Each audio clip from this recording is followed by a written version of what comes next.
Alors, récemment, j'ai eu la chance de lire un roman qui se passait principalement en Afrique, ce qui faisait le lien avec notre méga-projet Africa. Ce livre a été écrit par André Poulain, qui est allé séjourner 2 ans au Burkina Faso. Ce voyage lui a inspiré son livre nommé Disparition sous le baobab, puisque ce dernier se passait à Ouagadougou, qui est la capitale de ce pays. Dans le livre que j'ai lu, il y a une jeune fille obligée de déménager au Burkina Faso à cause de la profession de ses parents, qui sont tous les deux médecins. Au début, elle fait la tête à ceux-ci et aux domestiques de la maison. Un jour, Dieudonné, qui est le jardinier, l'amène au marché et c'est là qu'elle rencontre Amadou. Au début, la grande sœur du bébé chocolat, Kadi, ne l'aimait pas, mais au fil du temps, leur relation s'améliore peu à peu. Au bout d'un moment, les deux jeunes filles font un échange. Béa donne à Kadi des bijoux et des bonbons pour avoir Amadou durant une partie de la journée. Durant ma lecture, j'ai découvert plusieurs lieux intéressants. Cependant, aujourd'hui, je vais seulement vous en parler de 3 principaux. Alors, il y a aussi le marché qui est un autre lieu important de l'histoire. C'est là que Béa rencontre Amadou et pour amadouer Kadi, elle lui donne des pommes. Puis, un jour, les deux filles ont fait un échange pas très judicieux. Le marché est un lieu où il y a plein d'étalages de papayes de Dieu, de bananes brownies, de poissons maigrichons et d'épices colorées. Là-bas, ça sent doux, ça sent fort, ça sent mauvais, ça sent bon. En fait, ça sent tout. Il reste le dernier lieu, qui est le plus important. C'est au pied du vieux baobab de la forêt. Il se passe plusieurs choses à cet endroit, comme une sortie d'école, mais c'est aussi là que Béa amène Amadou pour se reposer et qu'elle part pour chercher de l'aide. Mais lorsqu'elle revient, Amadou a disparu. Maintenant, un peu d'apprentissage. Alors, le baobab figure parmi les espèces fruitières de cueillette les plus appréciées. Il produit un fruit nommé pain de singe. Cet arbre gigantesque pousse dans les régions chaudes de l'Afrique. Ses branches sont très étalées. Le premier élément que j'ai rencontré dans ma lecture, c'était le moré.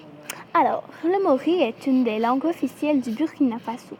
C'est la langue maternelle d'environ 5 millions d'habitants de l'ethnie Mussi qui vit autour de la capitale Ouagadougou. Le lien avec mon roman est le suivant. Comme Béa est nouvelle dans ce pays, elle ne comprend pas quand il parle cette langue et les habitants parlent beaucoup celle-ci. Comme il rit souvent, elle est convaincue qu'il se moque d'elle. Un autre des éléments culturels que j'ai aperçu est un pagne. Alors, un pagne est une toile de coton assez fine. Ce morceau de tissu a une forme rectangulaire.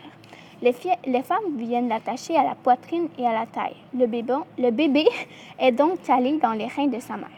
Je parle de cet élément puisqu'on en parle souvent dans mon livre en disant qu'Awa, la grand-mère, défait son vieux pagne défraîchi.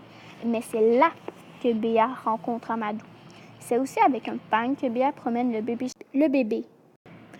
Dans mon livre, on parle aussi d'un jeu appelé bissap.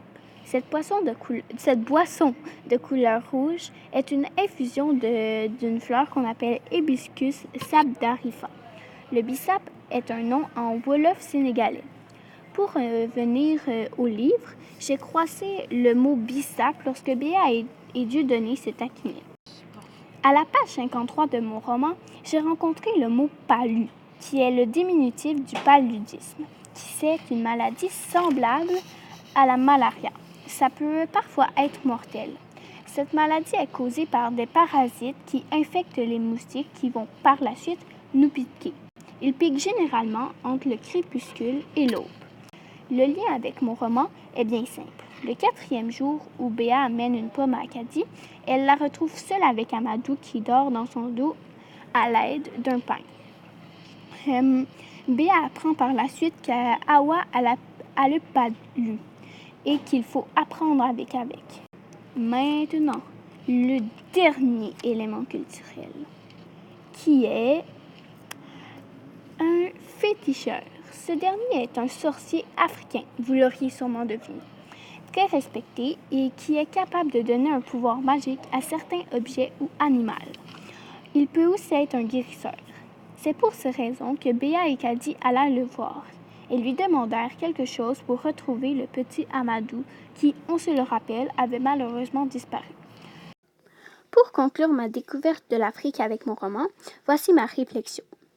Donc, durant ma lecture, j'ai ressenti plusieurs émotions, comme l'intrigue quand le féticheur donna un œuf aux jeunes filles. Je ne savais pas qu'est-ce que ça allait faire et qu'est-ce que ça allait leur apporter. Mais j'ai aussi ressenti l'angoisse quand j'ai su que Amadou avait disparu et que personne ne savait qui l'avait pris. Maintenant, assez parlé. Je vais plutôt vous laisser le temps de lire mon magnifique roman. Bonne lecture!